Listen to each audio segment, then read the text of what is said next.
ಈ ತರ ಶೇಕ್ ಮಾಡಿ ಸಣ್ಣ ಸಣ್ಣ ಧೂಳು ಏನಿದ್ರೆ ನೋಡ್ಬೋದು. ಇದು ಸುಮಾರು ಒಂದು 150 ಗ್ರಾಮ್ ಅಷ್ಟಿದೆ.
ಮೆಂತ್ಯ ಸೊಪ್ಪಿನ ಅವಲಕ್ಕಿ ರೆಡಿಯಾಗಿದೆ ನೋಡಬಹುದು.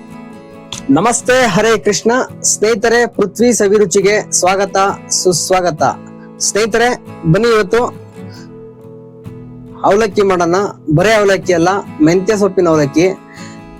ಮೆಂತ್ಯ ಸೊಪ್ಪಿನ ಅವಲಕ್ಕಿ ಮಾಡೋದಕ್ಕೆ ಏನೇನ್ ಬೇಕು ಮತ್ತೆ ಯಾವ ತರ ಮಾಡೋದು ಈ ವಿಡಿಯೋದಲ್ಲಿ ತಿಳಿಸ್ಕೊಡ್ತೀನಿ. ಈ ವಿಡಿಯೋವನ್ನು ಕೊನೆವರೆಗೂ ನೋಡಿ. ಹಾಗೆ ಇನ್ನು ಯಾರ್ಯಾರು ಸಬ್ಸ್ಕ್ರೈಬ್ ಮಾಡಿಲ್ವೋ ದಯವಿಟ್ಟು ಸಬ್ಸ್ಕ್ರೈಬ್ ಮಾಡಿ.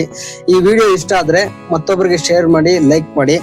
ಬನ್ನಿ, ಈ ಮೆಂತ್ಯ ಸೊಪ್ಪಿನ ಅವಲಕ್ಕಿ ಮಾಡೋದಕ್ಕೆ ಯಾವುದೇ ರೀತಿ ರುಬ್ಬಂಗಿಲ್ಲ, ಹಾಗೆ ಮಾಡ್ಬೋದು. ಯಾವ ತರ ಮಾಡೋದಂತ ತೋರಿಸ್ಕೊಡ್ತೀನಿ. ಹಾಗೆ ಈ ವಿಡಿಯೋ ಬ್ಯಾಚುಲರ್ಸ್ಗೆ ಹೇಳಿ ಮಾಡಿಸಿರೋದು, ಯಾಕೆಂದ್ರೆ ಅವರು ಕೂಡ ಸುಲಭವಾಗಿ ಮಾಡ್ಕೊಬಹುದು. ಇಲ್ಲಾಂದ್ರೆ ಬರೇ ಅವಲಕ್ಕಿ ತಿಂದಿರ್ತಾರೆ, ಇಲ್ಲಾಂದ್ರೆ ಹೋಟ್ಲ ತಿಂದು ಬೇಜಾರಾಗಿರ್ತಾರೆ. ಹಂಗಾಗಿ ಇದು ಒಂದ್ಸತಿ ಟ್ರೈ ಮಾಡಿ ಹೇಗಿತ್ತು ಅಂತ ತಿಳಿಸಿ. ಬನ್ನಿ, ತಡ ಮಾಡೋದ್ ಬೇಡ. ಯಾವ ತರ ಮಾಡೋದು ಮೆಂತ್ಯ ಸೊಪ್ಪಿನ ಅವಲಕ್ಕಿ. ಬನ್ನಿ ಸ್ನೇಹಿತರೆ, ಮೆಂತ್ಯ ಸೊಪ್ಪಿನ ಅವಲಕ್ಕಿ ಮಾಡೋದಕ್ಕೆ ಏನೇನ್ ಬೇಕು ನೋಡೋಣ. ಮೊದಲಿಗೆ ಒಂದು ಪಲಾವ್ ಎಲೆ, 2 ಮರಾಠಿ ಮೊಗ್ಗು, ಸ್ವಲ್ಪ ಕರ್ಬೇವಿನ ಸೊಪ್ಪು, 1 ಅನಾನಸ್ ಹೂವು, ಒಂದು 2 ಇಂಚಷ್ಟು ಚಕ್ಕೆ, 3 ಲವಂಗ, 2 ಏಲಕ್ಕಿ, ಒಂದು 6 ಬೆಳ್ಳುಳ್ಳಿ ಇಸ್ಲು, ಸ್ವಲ್ಪ ಗಸಗಸೆ, ಸ್ವಲ್ಪ ಒಂದು ಅರ್ಧ ಇಂಚು ಶುಂಠಿ, ಒಂದು 5 ರಿಂದ 6 ಗೋಡಂಬಿ ಆಪ್ಷನ್, ಬೇಕಾದ್ರೆ ಹಾಕೊಳ್ಳಿ, ಬೇಡಾದ್ರೆ ಬೇಡ. ಸ್ವಲ್ಪ ಸೋಂಪು, ಸ್ವಲ್ಪ ಕಸ್ತೂರಿ ಮೆಂತ್ಯ, ಮತ್ತೆ ಹಸಿ ಬಟಾಣಿ, ಮತ್ತೆ ಹಸಿರು ಮೆಣಸಿನ್ಕಾಯಿ ಒಂದು 5, ಸ್ವಲ್ಪ ಪುದೀನ ಸೊಪ್ಪು, 1 ಸ್ಪೂನು ತುಪ್ಪ, ರುಚಿಗೆ ತಕ್ಕಷ್ಟು ಉಪ್ಪು, ಒಂದು 4 ಸ್ಪೂನ್ ಅಷ್ಟು ಕಡಲೆಕಾಯಿ ಎಣ್ಣೆ, 1 ಈರುಳ್ಳಿ, 1 ಟೊಮೊಟೊ, 150 ಗ್ರಾಮ್ ಅಷ್ಟು ಅವಲಕ್ಕಿ, ಒಂದು 50 ಗ್ರಾಮ್ ಅಷ್ಟು ಮೆಂತ್ಯ ಸೊಪ್ಪು. ಬನ್ನಿ ಗೆಳೆಯರೆ, ಬಟಾಣಿ ಬಿಡ್ಸೋಣ.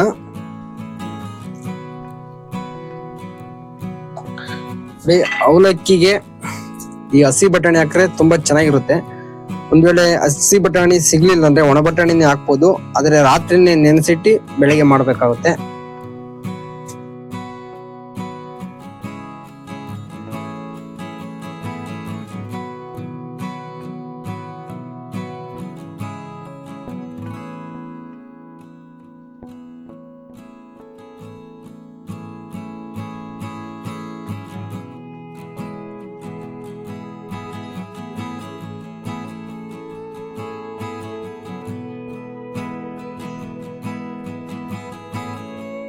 ಒಂದು 150 ಗ್ರಾಮ್ ಅಷ್ಟು ಅವಲಕ್ಕಿ ಇದೆ.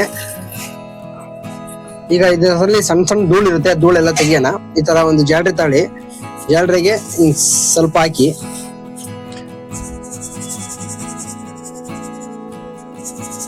ಈ ತರ ಶೇಕ್ ಮಾಡಿ.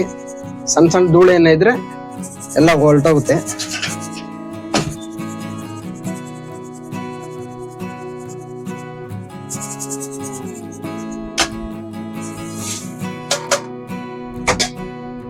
ನೋಡಿ ಸ್ನೇಹಿತರೆ, ಧೂಳೆಲ್ಲ ಇರೋದೆಲ್ಲ ಬಿದ್ದೋಗಿದೆ.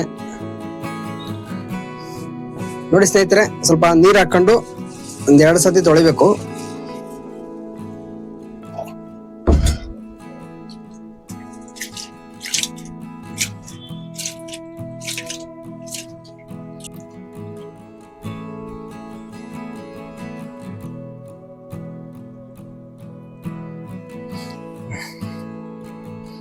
ಈ ತರ ಇದು ಸೋಸ್ಬಿಟ್ಟು ಬಿಟ್ಬಿಡಿ.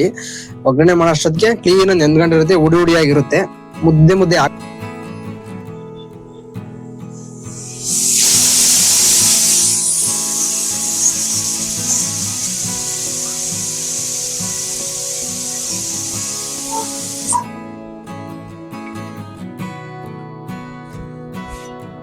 ಬನ್ನಿ ಸ್ನೇಹಿತರೆ, ಬಾಣ್ಲಿ ಇಟ್ಟಿದೆ, ಬಾಣ್ಲಿ ಕಾಯ್ತಾ ಇದೆ. ಈಗ ಎಣ್ಣೆ ಹಾಕೋಣ. 4 ರಿಂದ 5 ಸ್ಪೂನ್ ಅಷ್ಟಿದೆ. ನೋಡಿ, ನರೇಂದ್ರ ಮೋದಿ ಅವರು ಎಣ್ಣೆ ಕಮ್ಮಿ ಉಪಯೋಗಿಸಿ ಅಂತ ಹೇಳ್ತಿದ್ದಾರೆ. ಆದ್ರೆ ಅವ್ರು ಹೇಳಿರೋದು ನಾವು ಹೊರದೇಶದಿಂದ ಏನ್ ತರಿಸ್ತೀವೋ ಎಣ್ಣೆ ಅದನ್ನ ಕಮ್ಮಿ ಉಪಯೋಗಿಸಿ ಅಂತ ಹೇಳಿರೋದು. ಹಂಗಾಗಿ ಇದು ಗಾಣದ ಎಣ್ಣೆ, ಇದನ್ನ ಎಷ್ಟ್ ಬೇಕಾದ್ರೂ ಉಪಯೋಗಿಸ್ಬೋದು, ಏನು ತೊಂದರೆ ಇಲ್ಲ. ಯಾಕೆಂದ್ರೆ ಹೊರದೇಶದಿಂದ ತರಿಸೋ ಎಣ್ಣೆಗೆ ನಾವು ಡಾಲರ್ ಅಲ್ಲಿ ಕೊಡ್ಬೇಕಂತೆ. ಹಂಗಾಗಿ ತೊಂದರೆ ಆಗುತ್ತೆ ಅಂತ ಮೋದಿ ಅವರು ಹೇಳಿದ್ದಾರೆ. ಹಂಗಾಗಿ ನಮ್ದು ಗಾಣದ ಎಣ್ಣೆ ಎಷ್ಟ್ ಬೇಕಾದ್ರೂ ಬಳಸ್ಬೋದು, ಅದರಿಂದ ಏನು ಸಮಸ್ಯೆ ಆಗಲ್ಲ. ದೇಶಕ್ಕೂ ಸಮಸ್ಯೆ ಇಲ್ಲ, ಆರೋಗ್ಯಕ್ಕೂ ಸಮಸ್ಯೆ ಇಲ್ಲ. ಈ ಹೊರದೇಶದಿಂದ ಏನ್ ತರಿಸ್ತೀವೋ ಆ ಎಣ್ಣೆ ಆರೋಗ್ಯಕ್ಕೂ ಸಮಸ್ಯೆನೆ. ಹಂಗಾಗಿ ದಯವಿಟ್ಟು ನಮ್ಮ ಗಾಣದ ಎಣ್ಣೆಗಳನ್ನೇ ಉಪಯೋಗಿಸಿ, ಬೇರೆ ಎಣ್ಣೆನ ಉಪಯೋಗಿಸ್ಬೇಡಿ. ಇದು ಕಡಲೆಕಾಯಿ ಎಣ್ಣೆ ಹಾಕ್ತಾ ಇದೀನಿ. ನೋಡಿ, ಎಣ್ಣೆ ಕಾದಿದೆ, ಸಾಸಿವೆ ಹಾಕ್ತಿದೀನಿ.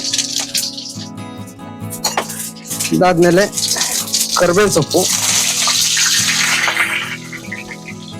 ಮತ್ತೆ ಒಂದು ಪಲಾವ್ ಎಲೆ,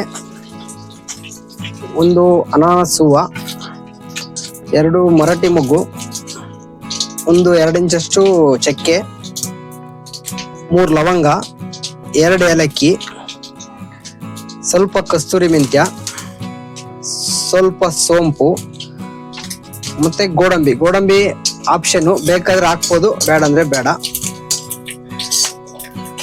ಅದಾದ್ಮೇಲೆ ಸ್ವಲ್ಪ ಗಸಗಸೆ,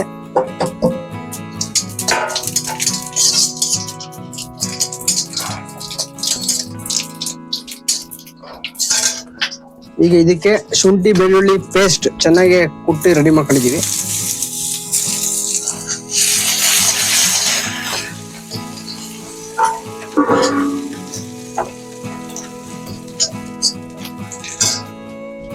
ಈಗ ಇದಕ್ಕೆ ಸ್ಲೈಸ್ ಆಗಿ ಹಚ್ಚಿರೋ ಈರುಳ್ಳಿ,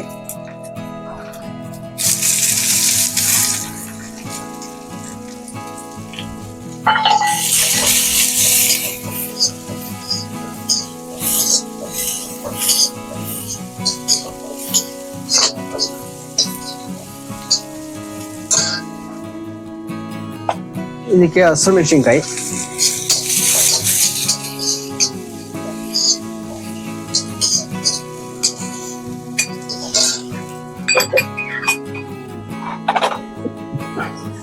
ಬೇಯಿಸಿಟ್ಟಿರೋ ಬಟಾಣಿ,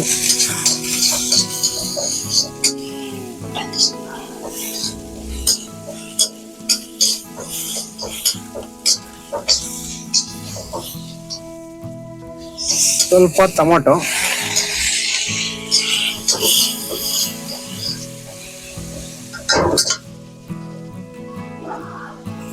ಸ್ವಲ್ಪ ಪುದೀನ,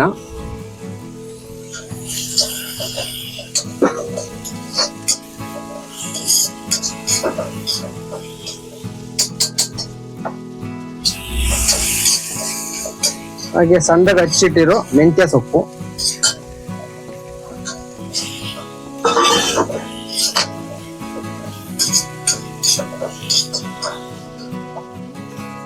ಸ್ವಲ್ಪ 1-2 ಚಿಟಿಕೆ ಉಪ್ಪು ಹಾಕೋಣ. ಆಮೇಲೆ ಮತ್ತೆ ಹಾಕ್ಬೇಕು.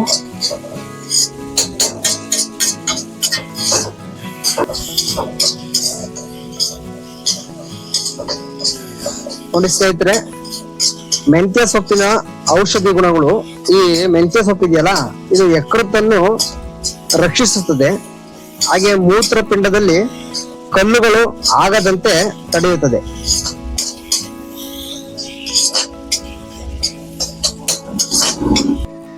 ನೋಡಿ, ಅವಲ್ಲೇ ನೆನ್ಸಿಟ್ಟಿದ್ವಲ್ಲ ಅವಲಕ್ಕಿ, ನೋಡಿ ಎಷ್ಟು ಉಡಿ ಉಡಿಯಾಗಿ ಬಂದಿದೆ.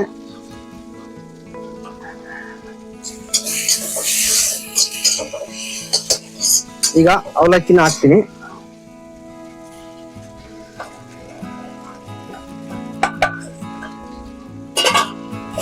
ನೋಡಿ ಸ್ನೇಹಿತರೆ, ಅವಲಕ್ಕಿ ಎಲ್ಲ ತಿಂಡಿಗಳ ದೊಡ್ಡಪ್ಪ ಅಂತ ಹೇಳಿದ್ರು ತಪ್ಪಾಗಲಾರದು. ಅಷ್ಟು ಒಳ್ಳೆಯದು, ಅಷ್ಟು ಚೆನ್ನಾಗಿರುತ್ತೆ. ಯಾಕೆಂದ್ರೆ ನೋಡಿ, 100 ಗ್ರಾಮ್ ಅಕ್ಕಿಯಲ್ಲಿ ಬರೀ 0.5 ಮಿಲಿಗ್ರಾಮ್ ಅಷ್ಟು ಕಬ್ಬಿಣದ ಅಂಶ ಇರುತ್ತೆ. ಆದ್ರೆ ಅದೇ ಅವಲಕ್ಕಿಯಲ್ಲಿ 100 ಗ್ರಾಮ್ ಅವಲಕ್ಕಿಯಲ್ಲಿ 4.5 ಮಿಲಿಗ್ರಾಮ್ ಅಷ್ಟು ಕಬ್ಬಿಣ ಅಂಶ ಇರುತ್ತೆ. ಜೊತೆಗೆ vitamin B, vitamin B2, vitamin B3 ಇಷ್ಟು ಅಂಶನೂ ಇದರಲ್ಲಿರುತ್ತೆ.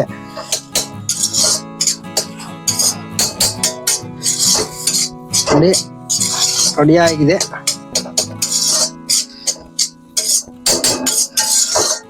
ಮೆಂತ್ಯ ಸೊಪ್ಪಿನ ಅವಲಕ್ಕಿ.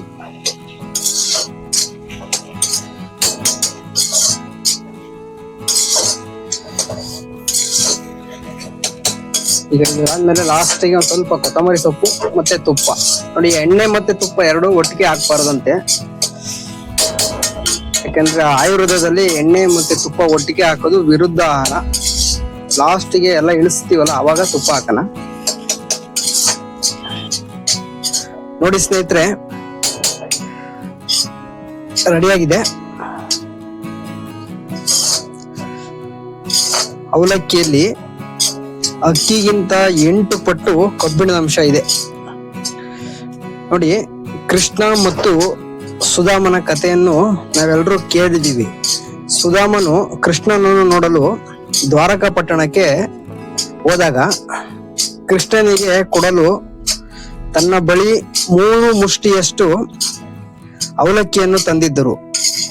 ಅದನ್ನು ಕೊಡದೆ ತನ್ನ ಬಳಿಯಲ್ಲಿ ಇಟ್ಟುಕೊಂಡಿದ್ದ ಸುಧಾಮ ನನಗೆ ಕೊಡಲು ಏನು ತಂದಿದ್ದೀಯಾ ಎಂದು ಕೇಳಿದರು. ಆಗ ಸುಧಾಮನು ಏನನ್ನೂ ಮಾತನಾಡದೆ ಸುಮ್ಮನೆ ನಿಂತು ಬಿಟ್ಟರು. ಇದನ್ನು ಗಮನಿಸಿದ ಕೃಷ್ಣನು ತಾನಾಗಿಯೇ ಹೋಗಿ ಸುಧಾಮನ ಬಳಿ ಇದ್ದ ಅವಲಕ್ಕಿಯನ್ನು 1 ಮುಷ್ಟಿಯಷ್ಟು ತಿಂದರು. ಅವಲಕ್ಕಿ ಎಂದರೆ ಕೃಷ್ಣನಿಗೆ ಇಷ್ಟ, ಏಕೆಂದರೆ ಅದರಲ್ಲಿ ತುಂಬಾ ಆರೋಗ್ಯಕರ ಅಂಶಗಳು ತುಂಬಿದೆ.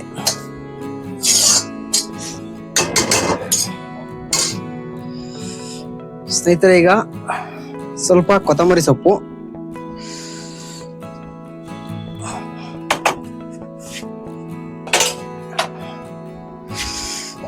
ಮತ್ತೆ ತುಪ್ಪ.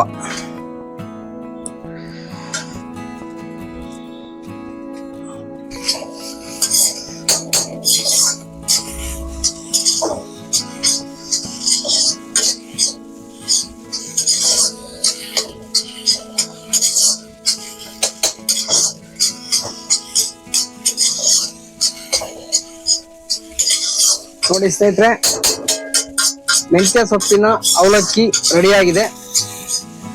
ಒಂದ್ಸತಿ ನೀವು ಕೂಡ ಮನೆಯಲ್ಲಿ ಮಾಡಿ ಹೇಗಿತ್ತು ಅಂತ ತಿಳಿಸಿ.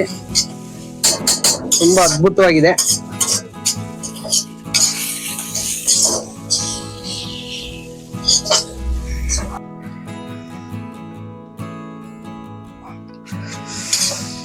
ನೋಡಿ ಎಷ್ಟು ಹುಡಿ ಹುಡಿಯಾಗಿದೆ. ಸೇಮ್ ಮೆಂತ್ಯ ಭಾತ್ ಇದ್ದಂಗೆ ಇರುತ್ತೆ. ಗೊತ್ತೇ ಆಗೋದಿಲ್ಲ ತಕ್ಷಣಕ್ಕೆ ಇದು ಮೆಂತ್ಯ ಅವಲಕ್ಕಿಯಲ್ಲಿ ಮಾಡಿರೋದು ಅಂತ ಗೊತ್ತೇ ಆಗಲ್ಲ. ಅಷ್ಟು ಸ್ಮೂತ್ ಆಗಿರುತ್ತೆ, ಹುಡಿ ಹುಡಿಯಾಗಿದೆ. ನೀವು ಒಂದ್ಸತಿ ಟ್ರೈ ಮಾಡಿ.